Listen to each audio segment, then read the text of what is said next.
Hello everyone, स्वागत है आप सभी का एक बार फिर से हमारे यूट्यूब चैनल विलेजर्स कॉन्सेप्ट में।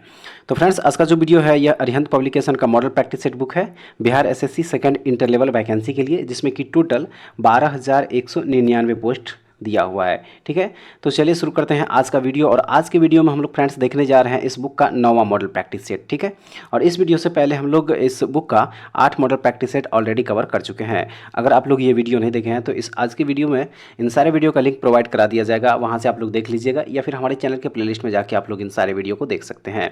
और अगर आप लोगों को इसका पीडीएफ चाहिए तो हमारे टेलीग्राम चैनल विलेजर्स कॉन्सेप्ट को ज्वाइन कर लीजिए, वहाँ से इसका पीडीएफ आप लोग डाउनलोड करके देख सकते हैं। ठीक है फ्रेंड्स, चैनल पर अगर नए विजिट कर रहे होंगे तो प्लीज़ इस चैनल को एक बार सब्सक्राइब जरूर कर लीजिएगा, और वीडियो अगर अच्छी लगे तो एक लाइक जरूर कर दीजिएगा, और अपने दोस्तों में भी इसको शेयर जरूर कर दीजिएगा।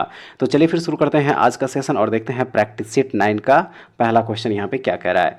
तो देखिए, सबसे पहला क्वेश्चन जो फ्रेंड्स यहाँ पे दिया हुआ है, देखिए सबसे पहला क्वेश्चन जो यहाँ पे दिया है, देखिए कह रहा है इस क्वेश्चन में कि निम्नलिखित में से किस खमीर का उपयोग मादक पेय पदार्थों के निर्माण में किया जाता है। तो देखिए इसका सही आंसर हो जाएगा इसका ऑप्शन नंबर ए, सैंक्रोमाइसेंस सेरेविजिया। ठीक है, सैक्रोमैंसिस सेरेविजिया इसका सही आंसर हो जाएगा, ऑप्शन नंबर ए हो जाएगा। अगला देख लेंगे यहाँ पे क्वेश्चन नंबर 2। और देखिए क्वेश्चन नंबर 2 में यहाँ पे कह रहा है फ्रेंड्स कि खाली जगह दिया हुआ है, भगवान कृष्ण के जीवन पर आधारित लोक संगीत रंगमंच का एक रूप है। तो देखिए सही हो जाएगा इसका ऑप्शन नंबर यहाँ पे 2 हो जाएगा, रासलीला। ठीक है, यहाँ पे क्या हो जाएगा, यहाँ पे रासलीला हो जाएगा। रासलीला भगवान कृष्ण के जीवन पर आधारित लोक संगीत रंगमंच का एक रूप है। ऑप्शन नंबर बी इस क्वेश्चन का सही आंसर हो जाएगा। चलिए देखते हैं अब अगला क्वेश्चन यहाँ पे।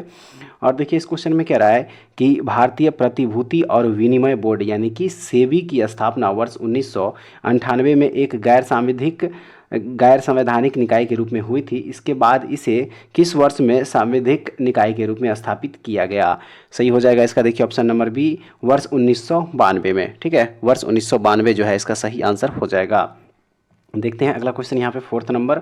और देखिए कह रहा है इस क्वेश्चन में कि निम्नलिखित में से किस बैंक का विलय इंडियन बैंक में कर दिया गया है। इंडियन बैंक में कर दिया गया है, किस बैंक का विलय। देखिए सही आंसर है इसका ऑप्शन नंबर ए हो जाएगा, इलाहाबाद बैंक जो है इसका विलय किस में कर दिया गया है, इंडियन बैंक में कर दिया गया है। ठीक है, ऑप्शन नंबर ए इस क्वेश्चन का सही आंसर है। चलिए देखते हैं अगला क्वेश्चन यहाँ पे क्वेश्चन नंबर 5 हो जाएगा। और देखिए क्वेश्चन नंबर 5 जो यहाँ पे दिया फ्रेंड्स, क्वेश्चन नंबर यहाँ पे 5 देखिए कह रहा है इस क्वेश्चन में कि बूढ़ी बूट उलो अरुणाचल प्रदेश की खाली जगह दिया हुआ है जनजाति द्वारा मनाए जाने वाला त्यौहार है। तो देखिए सही आंसर हो जाएगा इसका ऑप्शन नंबर सी, यहाँ पे नीसी। ठीक है, यहाँ पे क्या हो जाएगा, नीसी हो जाएगा, यानी कि बूढ़ी बूट उलो अरुणाचल प्रदेश की नीसी जनजाति द्वारा मनाए जाने वाला त्यौहार है। कौन सा जनजाति, तो नीसी जनजाति। ऑप्शन नंबर सी सही हो जाएगा। देखते हैं अगला क्वेश्चन यहाँ पे 6 नंबर। और देखिए क्वेश्चन नंबर जो 6 यहाँ पे दिया हुआ फ्रेंड्स, देखिए कह रहा है इस क्वेश्चन में कि निम्न में से कौन सा संसद का सत्र है। कौन सा संसद का सत्र है। तो देखिए सही हो जाएगा इसका ऑप्शन नंबर डी, यानी कि ये सभी। ठीक है, देखिए मानसून सत्र होता है, बजट सत्र होता है, शीतकालीन सत्र होता है। तो देखिए यहाँ पे ये सभी जो है यहाँ पे क्या हो जाएगा, संसद का सत्र हो जाएगा। ऑप्शन नंबर डी इस क्वेश्चन का सही आंसर होगा। देखते हैं अब अगला क्वेश्चन यहाँ पे 7 नंबर। और देखिए इस क्वेश्चन में कह रहा है कि भारतीय संविधान का अनुच्छेद जीवन और व्यक्तिगत स्वतंत्रता की सुरक्षा प्रदान करता है, यानी कि कौन सा अनुच्छेद। तो देखिए वह अनुच्छेद हो जाएगा अनुच्छेद 21। ठीक है, भारतीय संविधान का अनुच्छेद 21 जीवन और व्यक्तिगत स्वतंत्रता की सुरक्षा प्रदान करता है। याद रखिएगा ऑप्शन नंबर ए सही आंसर हो जाएगा, 21वां अनुच्छेद। ठीक है, अगला देख लीजिए यहाँ पे क्वेश्चन नंबर 8। और देखिए कह रहा है इस क्वेश्चन में कि निम्नलिखित में से कौन सा कथन पूंजीगत व्यय या व्ययों के संबंध में सही नहीं है। कौन सा कथन, तो देखिए इसका जो सही हो जाएगा यहाँ पे ऑप्शन नंबर सी हो जाएगा। ठीक है, पूंजीगत व्यय को व्यापार तथा लाभ और हानि खाते में स्थानांतरित किया जा सकता है। ऑप्शन नंबर सी हो जाएगा सही आंसर। उसके बाद चलिए देखते हैं अगला क्वेश्चन यहाँ पे क्वेश्चन नंबर हो जाएगा 9, क्वेश्चन नंबर 9। और देखिए कह रहा है इस क्वेश्चन में कि राष्ट्रीय डेयरी विकास बोर्ड अधिनियम वर्ष यानी कि किस वर्ष में लागू किया गया था। तो देखिए यह लागू किया गया था 1987 ईस्वी में। ठीक है, राष्ट्रीय डेयरी विकास बोर्ड अधिनियम जो है वर्ष 1987 ईस्वी में लागू किया गया था। ऑप्शन नंबर बी इस क्वेश्चन का सही आंसर हो जाएगा। देखते हैं अब अगला क्वेश्चन यहाँ पे क्वेश्चन नंबर 10। और देखिए कह रहा है इसमें कि वर्ष 1909 में पारित मार्ले मिंटो सुधार का उद्देश्य क्या था। मार्ले मिंटो सुधार का उद्देश्य क्या था। तो देखिए इसका मुख्य उद्देश्य था पृथक निर्वाचन प्रणाली लागू करना। ठीक है, पृथक निर्वाचन प्रणाली लागू करना वर्ष 1909 में पारित मार्ले मिंटो सुधार का प्रमुख उद्देश्य था। ऑप्शन नंबर डी इस क्वेश्चन का सही आंसर हो जाएगा। देखते हैं अगला क्वेश्चन यहाँ पे। और देखिए कह रहा है इस क्वेश्चन में कि संविधान सभा में उद्देश्य प्रस्ताव किसने प्रस्तुत किया था। संविधान सभा में उद्देश्य प्रस्ताव किसने प्रस्तुत किया था? तो यह प्रस्तुत किया गया था जवाहरलाल नेहरू के द्वारा। ठीक है, ऑप्शन नंबर डी सही होगा।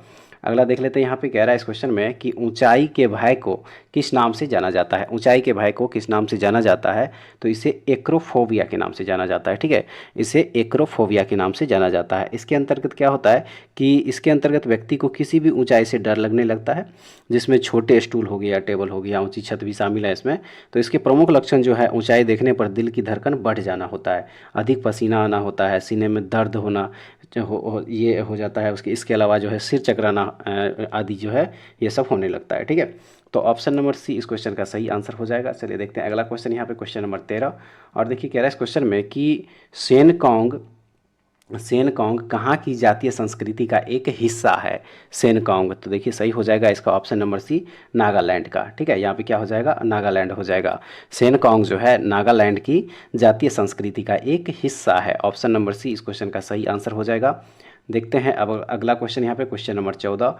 और देखिए कह रहा है इस क्वेश्चन में कि सुदर्शन झील मौर्यों के शासनकाल के दौरान कहाँ में निर्मित एक कृत्रिम जलाशय था?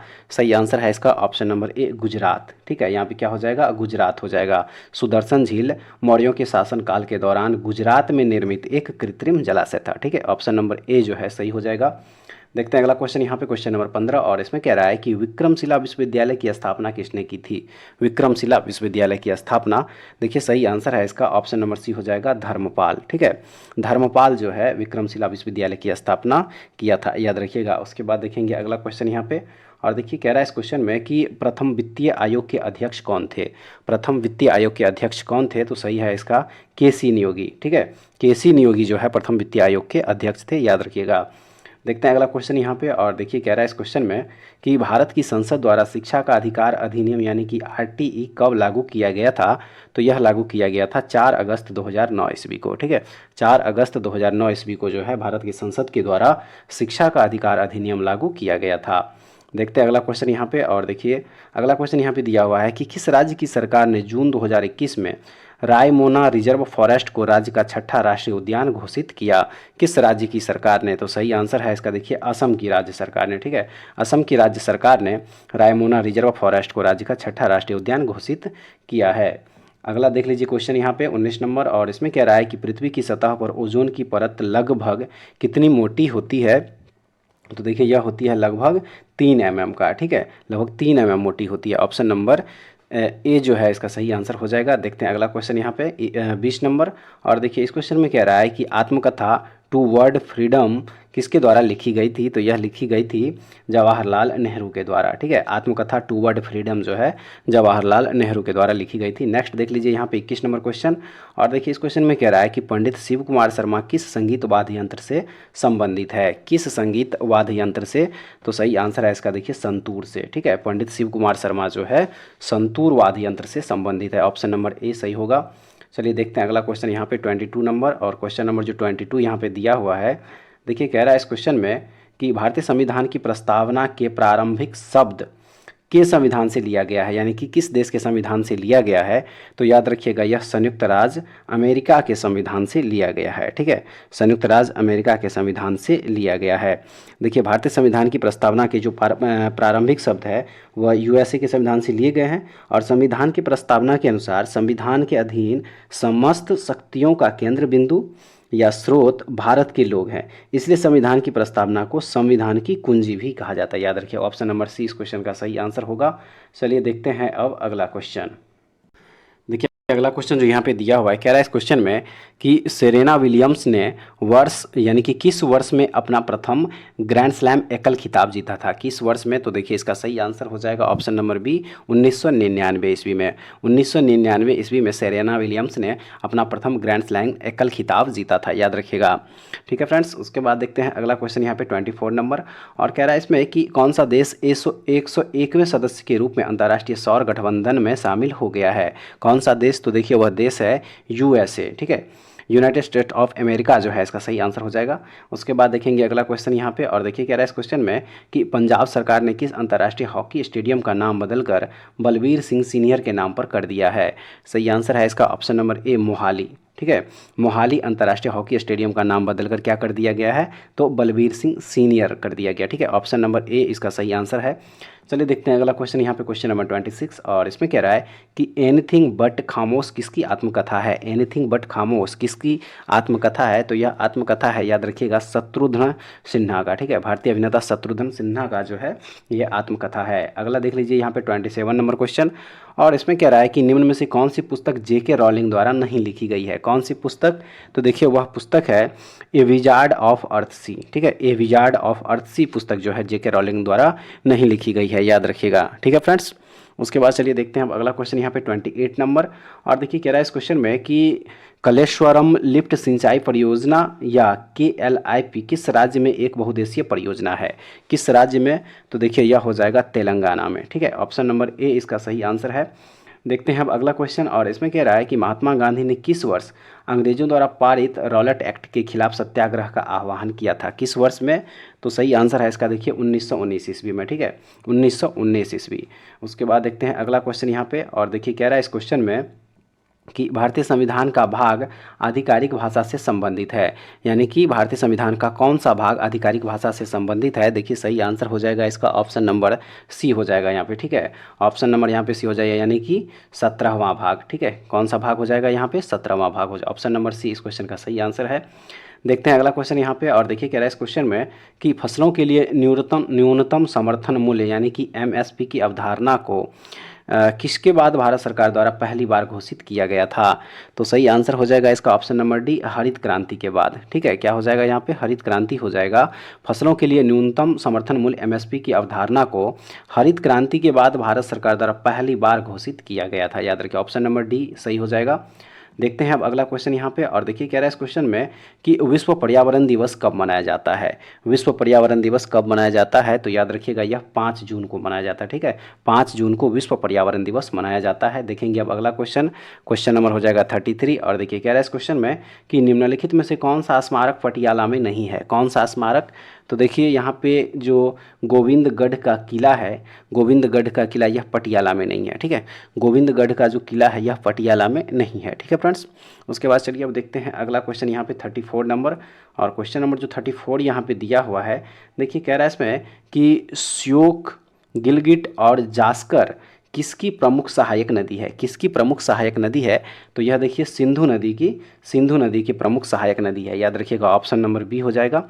अगला क्वेश्चन देखेंगे यहाँ पे 35 नंबर और इसमें कह रहा है कि सूरत की संधि अंग्रेजों और किसके बीच में हुई थी। सूरत की जो संधि हुई थी वह अंग्रेज और किसके बीच में हुई थी, तो याद रखिएगा अंग्रेज और रघुनाथ राव के बीच में हुई थी सूरत की संधि, ठीक है फ्रेंड्स। और सूरत की संधि जो है वह 1775 ईस्वी में हुई थी, ये भी याद रखिएगा कब हुआ था, 1775 ईस्वी में, ठीक है।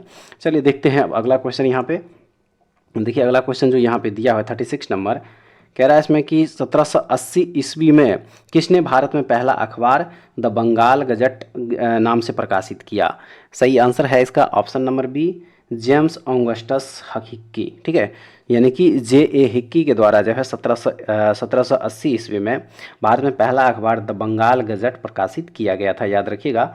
अगला क्वेश्चन देखेंगे 37 नंबर और देखिए कह रहा है इस क्वेश्चन में कि विश्व का सबसे लंबा प्राकृतिक समुद्र तट कॉक्स बाजार कहाँ है। कॉक्स बाजार कहाँ है, तो इसका जो सही आंसर है वो है ऑप्शन नंबर बी, बांग्लादेश में, ठीक है। विश्व का सबसे लंबा प्राकृतिक समुद्र तट कॉक्स बाजार कहाँ है, तो वह हो जाएगा यहाँ पे बांग्लादेश में, ठीक है।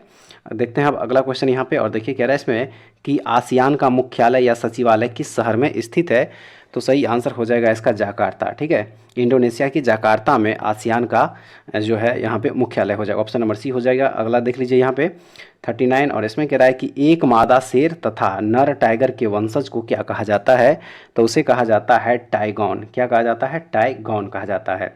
देखेंगे अगला क्वेश्चन यहाँ पे और देखिए इस क्वेश्चन में यहाँ पे कह रहा है क्वेश्चन नंबर 40 में कह रहा है इसमें कि वर्ष 1913, देखिए खाली जगह दिया, फिर कह रहा है वर्ष 1913 में साहित्य के लिए नोबेल पुरस्कार प्राप्त करने वाले पहले गैर यूरोपीय व्यक्ति कौन थे। यानी कि किसे वर्ष 1913 में साहित्य के लिए नोबेल पुरस्कार प्राप्त करने वाले पहले यूरोपीय व्यक्ति इसमें से कहा जा रहा है, तो देखिए सही आंसर हो जाएगा ऑप्शन नंबर यहाँ पे बी, ठीक है, रविंद्रनाथ टैगोर। यहाँ पे हो जाएगा रविंद्रनाथ टैगोर हो जाएगा कि रविंद्रनाथ टैगोर वर्ष 1913 में साहित्य के लिए नोबेल पुरस्कार प्राप्त करने वाले पहले गैर यूरोपीय व्यक्ति बने थे, ठीक है। ऑप्शन नंबर बी जो है सही हो जाएगा।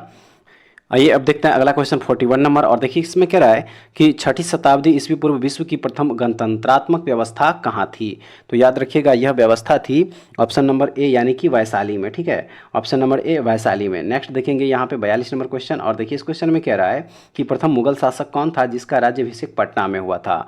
वह प्रथम मुगल शासक कौन था, तो याद रखिएगा वह मुगल शासक था फर्रुखसियर। ठीक है, फर्रुखसियर वह मुगल शासक था जिसका राज्याभिषेक कहाँ पे हुआ था, पटना में हुआ था। ऑप्शन नंबर डी सही हो जाएगा।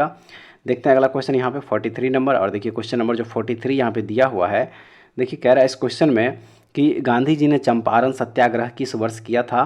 तो देखिए सही आंसर हो जाएगा ऑप्शन नंबर डी 1917 ईस्वी में। गांधी जी ने चंपारण सत्याग्रह किस वर्ष किया था, 1917 ईस्वी में किया था, याद रखिएगा। ठीक है, चलिए देखते हैं अगला क्वेश्चन यहाँ पे। और देखिए अगला क्वेश्चन दिया हुआ है कि बिहार में मानसून प्रत्यावर्तन का महीना माना जाता है कौन सा। तो वह महीना माना जाता है मध्य अक्टूबर के मध्य नवंबर। ठीक है, ऑप्शन नंबर बी हो जाएगा। उसके बाद अगला क्वेश्चन देख लीजिए यहाँ पे 45 number. India state of forest report 2021 के अनुसार बिहार में कुल वनावरण कितना है। कुल वनावरण कितना है बिहार में, तो देखिए सही आंसर है इसका ऑप्शन नंबर यहाँ पे बी हो जाएगा 7380 वर्ग किलोमीटर। ठीक है, ऑप्शन नंबर बी हो जाएगा। उसके बाद चलिए देखते हैं अब अगला क्वेश्चन। और इसमें कह रहा है कि किस राज्य सरकार ने हाल ही में अपनी प्रमुख योजना ग्रामीण मित्र शुरू की है। ग्रामीण मित्र शुरू की है, तो यह शुरू किया गया है गोवा सरकार के द्वारा। ठीक है, ऑप्शन नंबर सी हो जाएगा। अगला देख लीजिए यहाँ पे 47 नंबर क्वेश्चन। और इसमें दिया हुआ है कि निम्नलिखित में से किसने हाल ही में एक ई पोर्टल भारतीय वस्त्र Evam Shilp Kosh a repository of textile and craft launch किया है। किसने किया है, तो देखिए सही आंसर है इसका ऑप्शन नंबर ए प्रधानमंत्री नरेंद्र मोदी ने। ठीक है, ऑप्शन नंबर ए जो है इसका सही आंसर हो जाएगा। चलिए देख लेते हैं अगला क्वेश्चन 48 नंबर। और देखिए इसमें कह रहा है कि किस राज्य ने 13वीं हॉकी इंडिया सब जूनियर पुरुष राष्ट्रीय चैंपियनशिप 2023 का खिताब जीता है। किस राज्य ने, तो देखिए यह जीता है उत्तर प्रदेश ने। ठीक है, Uttar Pradesh, option number D हो जाएगा सही। अगला देख लीजिए यहाँ पे 49 नंबर। और कह रहा है इसमें कि आईपीएल 2023 में सबसे अधिक रन बनाकर ऑरेंज कैप किस खिलाड़ी ने जीती। किस खिलाड़ी ने जीती, सही आंसर है इसका देखिए शुभमन गिल ने। ठीक है, ऑप्शन नंबर डी जो है इसका सही आंसर हो जाएगा। देखेंगे अगला क्वेश्चन यहाँ पे। और इसमें कह रहा है कि सीएनजी से संचालित देश की पहली टॉय ट्रेन का उद्घाटन किस राज्य में किया गया। किस राज्य में किया गया, तो यह किया गया राजस्थान में। ठीक है, ऑप्शन नंबर ए जो है इसका सही आंसर हो जाएगा। चलिए देखते हैं अगला क्वेश्चन यहाँ पे, क्वेश्चन नंबर 51। देखिए क्वेश्चन नंबर 51 में यहाँ पे दिया हुआ है, कह रहा है इसमें कि खाली जगह दिया है कि हड्डियों में ह्यूमरस, रेडियस, उल्ना, कार्पेल्स और मेटाकार्पेल्स शामिल है। सही आंसर हो जाएगा इसका देखिए ऑप्शन नंबर यहाँ पे डी हो जाएगा। ऊपरी पैर और उपांग, ऊपरी पैर या उपांग बोल सकते हैं, ऊपरी पैर या उपांग की हड्डियों में ह्यूमरस, रेडियस, उल्ना, कार्पेल्स और मेटाकार्पेल्स शामिल है। ठीक है, ऑप्शन नंबर डी जो है सही हो जाएगा। चलिए देखते हैं अगला क्वेश्चन यहाँ पे। और कह रहा है इसमें कि श्वसन क्रिया के दौरान खमीर यानी कि ईस्ट कौन सी गैस उत्पन्न करता है। कौन सी गैस उत्पन्न करता है, तो याद रखिएगा यह कार्बन डाइऑक्साइड गैस उत्पन्न करता है। ठीक है, यह CO2 गैस जो है उत्पन्न करता है, याद रखिएगा। देखते हैं अगला क्वेश्चन यहाँ पे 53 में। और देखिए कह रहा है इसमें कि अस्थि सुस्थिरता यानी कि ऑस्टियोपोरोसिस और संधि शोध यानी कि आर्थराइटिस किसको प्रभावित करते हैं। आइए इसका ऑप्शन देख लेते हैं 53 का जो है यहाँ पे ऑप्शन देख लेते हैं किसको प्रभावित करता है। तो याद रखिएगा इसका जो सही आंसर 53 का होगा वो हो जाएगा बी, यानी कि हड्डियों और जोड़ों को प्रभावित करता है। ठीक है, ऑप्शन नंबर बी हो जाएगा। उसके बाद चलिए देखते हैं अगला क्वेश्चन यहाँ पे। और देखिए कह रहा है इस क्वेश्चन में कि ऑक्टोपस में कितने हृदय होता या होते हैं। ऑक्टोपस में, तो देखिए सही हो जाएगा इसका 3। ऑक्टोपस में 3 हृदय होते हैं, याद रखिएगा। ठीक है, ऑक्टोपस में कितने, 3 हृदय होते हैं। देखते हैं अगला क्वेश्चन यहाँ पे। और देखिए इसमें दिया हुआ है कि एनीमोफिली में परागन की क्रिया होती है किसके द्वारा।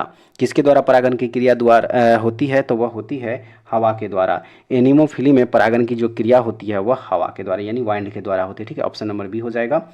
अगला क्वेश्चन देख लीजिए यहाँ पे। कह रहा है इसमें कि सी किसका रासायनिक सूत्र है। देखिए सही आंसर हो जाएगा 56 का, ऑप्शन नंबर यहाँ पे डी हो जाएगा हीरा का। ठीक है, सी हीरे का रासायनिक सूत्र है, याद रखिएगा।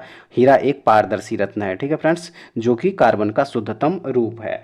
तो ऑप्शन नंबर डी जो है इसका सही आंसर हो जाएगा। चलिए देखते हैं अगला क्वेश्चन यहाँ पे 57 नंबर। क्वेश्चन नंबर 57 जो यहाँ पे दिया हुआ है, देखिए कह रहा है इस क्वेश्चन में कि निम्न में से कौन एक प्राकृतिक स्वीटनर है, प्राकृतिक स्वीटनर है। तो वह हो जाएगा देखिए यहाँ पे सुक्रोज। देखिए सुक्रोज जो है यह एक प्राकृतिक स्वीटनर है। ऑप्शन नंबर डी सही हो जाएगा। देखते हैं अगला क्वेश्चन यहाँ पे 58 नंबर, और इसमें दिया हुआ है कि यदि एक विद्युत बल्ब पर 12 वोल्ट एवं 30 वाट लिखा हो तो इसमें प्रवाहित होने वाली विद्युत धारा होगी कितना एम्पियर। सही आंसर है इसका ऑप्शन नंबर बी 2.5 एम्पियर हो जाएगा। ठीक है, ऑप्शन नंबर बी होगा। अगला देख लीजिए यहाँ पे 59 नंबर क्वेश्चन, और इसमें कह रहा है कि गैसों के गतिक सिद्धांत के अनुसार परम शून्य के ताप पर गैस के अणु क्या होते हैं। सही आंसर है इसका गति रोक देते हैं। क्या करते हैं, गति रोक देते हैं। नेक्स्ट क्वेश्चन देख लीजिए 60 नंबर, और इसमें है कि इकाइक प्रजनन में नए पादप का निर्माण होता है किससे। सही आंसर है इसका देखिए यह होता है तना, जड़ और पत्तियों से। कायिक प्रजनन में नए पादप का निर्माण कहाँ से होता है, तना से, जड़ से और पत्तियों से। ऑप्शन नंबर बी सही आंसर है। उसके बाद अगला क्वेश्चन में कह रहा है कि निम्नलिखित में से कौन सी संख्या इलेक्ट्रॉन की अधिकतम संख्या है जो एम सेल में मौजूद रह सकती है। तो वह हो जाएगा देखिए यहाँ पे 32। ठीक है, ऑप्शन नंबर डी हो जाएगा। नेक्स्ट क्वेश्चन देखेंगे यहाँ पे 62, और इसमें है कि समुद्र में डूबी वस्तु का पता लगाने के लिए किस यंत्र का प्रयोग किया जाता है, किस यंत्र का। तो देखिए इसमें सोनार का प्रयोग किया जाता है। ठीक है, ऑप्शन नंबर ए। अगला क्वेश्चन देखेंगे, और देखिए इसमें कह रहा है कि सबसे पहले ग्रह गति नियम का निरूपण किसने किया था। तो यह किया गया था जॉन केपलर के द्वारा। ठीक है, किसके द्वारा, जॉन केपलर के द्वारा। नेक्स्ट देख लीजिए यहाँ पे निम्नलिखित में से कौन सा हार्मोन फलों को पकाने में सहायक होता है। कौन सा हार्मोन, तो देखिए वह हार्मोन है एथिलीन। ठीक है, एथिलीन जो है फलों को पकाने में सहायक होता है। ऑप्शन नंबर बी सही आंसर है। नेक्स्ट क्वेश्चन देखेंगे, इसमें कह रहा है कि यदि किसी वस्तु का भार 60 न्यूटन है तो उस वस्तु का द्रव्यमान कितना होगा। उस वस्तु का द्रव्यमान, तो उसका द्रव्यमान हो जाएगा कितना, 6 kg। ठीक है, उसका द्रव्यमान कितना हो जाएगा, 6 kg हो जाएगा। नेक्स्ट देखेंगे यहाँ पे कह रहा है इसमें कि किन पादपों के बीज मधुमेह में उपयोगी है। मधुमेह में उपयोगी है तो देखिए वो हो जाएगा जामुन। जामुन के जो बीज है वह मधुमेह यानी कि डायबिटीज़ में उपयोगी होता है। याद रखिएगा। अगला क्वेश्चन 67 नंबर, और इसमें है कि निम्नलिखित में से कौन सा स्त्रीलिंग हार्मोन है। कौन सा स्त्रीलिंग हार्मोन है, तो देखिए वह हो जाएगा एस्ट्रोजेन। देखिए एस्ट्रोजेन जो है यह एक स्त्रीलिंग हार्मोन है। अगला क्वेश्चन देखेंगे 68 नंबर, और इसमें है कि ट्यूब के भीतर ट्यूब प्रकार का शारीरिक संगठन पाया जाता है किस में। तो यह पाया जाता है जोंक में। ऑप्शन नंबर बी होगा। अगला देख लीजिए 69 नंबर, और इसमें है कि जीवीय तथा अजीवीय घटकों के परस्पर संबंध से बना तंत्र क्या कहलाता है। तो देखिए वह कहलाता है पारितंत्र। ठीक है, क्या कहलाता है, पारितंत्र कहलाता है। ऑप्शन नंबर सी हो जाएगा। उसके बाद चलिए अब देखते हैं अगला क्वेश्चन। यहाँ पे क्वेश्चन नंबर हो जाएगा, क्वेश्चन नंबर जो है यहाँ पे 70 हो जाएगा। ठीक है, और क्वेश्चन नंबर जो 70 यहाँ पे दिया हुआ है, देखिए कह रहा है इस पर कि चिकन पॉक्स निम्नलिखित में से किससे होता है। चिकन पॉक्स निम्नलिखित में से किससे होता है, तो यह होता है, याद रखिएगा, विषाणु यानी कि वायरस से। ठीक है, ऑप्शन नंबर सी जो है इसका सही आंसर हो जाएगा। और यह कौन से वायरस से होता है, तो यह होता है वायरिसेला वायरस से। ठीक है, याद रखिएगा, वायरिसेला वायरस से होता है। उसके बाद चलिए अब देखते हैं अगला क्वेश्चन। देखिए अगला क्वेश्चन जो यहाँ पे दिया हुआ है, कह रहा है इस क्वेश्चन में कि बीज किसके बिना अंकुरित हो सकता है। बीज किसके बिना अंकुरित हो सकता है, तो देखिए पर्याप्त प्रकाश के बिना। बीज पर्याप्त प्रकाश के बिना अंकुरित हो सकता है। ठीक है, ऑप्शन नंबर सी जो है इसका सही आंसर हो जाएगा। देखिए बीज के अंकुरन के लिए जो है पर्याप्त आर्द्रता, ताप एवं ऑक्सीजन की आवश्यकता होती है, जबकि प्रकाश के अभाव में भी बीज अंकुरित होते हैं। तो ऑप्शन नंबर सी इसका सही आंसर हो जाएगा। उसके बाद अगला क्वेश्चन कह रहा है इसमें कि गतिशील वैद्युत आवेश पैदा करता है। गतिशील वैद्युत आवेश पैदा करता है, सही हो जाएगा इसका चुंबकीय क्षेत्र। ठीक है, चुंबकीय क्षेत्र जो है गतिशील वैद्युत आवेश पैदा करता है। अगला देखिए 73 नंबर क्वेश्चन, और इसमें है कि निम्नलिखित में से क्या वेक्टर परिमाण नहीं है। तो देखिए वो हो जाएगा यहाँ पे ऑप्शन नंबर ए गति। गति जो है वेक्टर परिमाण नहीं है। नेक्स्ट देख लीजिए 74 नंबर क्वेश्चन, और इसमें दिया हुआ है कि ज़्यादा ऊंचाई पर सांस लेने में कठिनाई क्यों होती है। तो देखिए इसका रीज़न हो जाएगा कि वायु के कम दबाव के कारण। ठीक है, ज़्यादा ऊंचाई पर सांस लेने में कठिनाई होती है क्योंकि वायु के कम दबाव के कारण। ऑप्शन नंबर ए होगा। अगला क्वेश्चन देख लीजिए यहाँ पे 75 नंबर, और देखिए इसमें कह रहा है फ्रेंड्स कि चांदी की वस्तुएं वायु में अधिक लंबे समय तक खुला रखने पर कैसी हो जाती है। तो सही हो जाएगा इसका देखिए काली। कैसी हो जाएगी, काली हो जाएगी। ठीक है फ्रेंड्स, तो दोस्तों ये था आज का अरिहंत पब्लिकेशन का 9वां मॉडल प्रैक्टिस सेट, जो कि हम लोग BSSC second inter level vacancy के लिए कवर कर रहे हैं। और इस वीडियो से पहले हम लोग इस बुक का 8 मॉडल प्रैक्टिस सेट कवर कर चुके हैं। और आज के वीडियो में हम लोग टोटल 75 क्वेश्चन देखे हैं, GK GS करंट अफेयर्स और जनरल साइंस से। ठीक है फ्रेंड्स, बाकी के जो 75 क्वेश्चन है जिसमें कि मैथ और रीजनिंग का क्वेश्चन होगा, इसका PDF आप लोग हमारे टेलीग्राम चैनल विलेजर्स कॉन्सेप्ट करके है, वहाँ से डाउनलोड करके देख सकते हैं। ठीक है, और अगर आप लोगों को इसका PDF चाहिए तो हमारे टेलीग्राम चैनल विलेजर्स कॉन्सेप्ट से ज्वाइन हो जाइए। बाकी के भी जितने भी वीडियो है उसका PDF आप लोग वहाँ से डाउनलोड करके देख सकते हैं। ठीक है, तो चलिए नेक्स्ट वीडियो में दोबारा फिर से मिलते हैं, तब तक के लिए जय हिंद।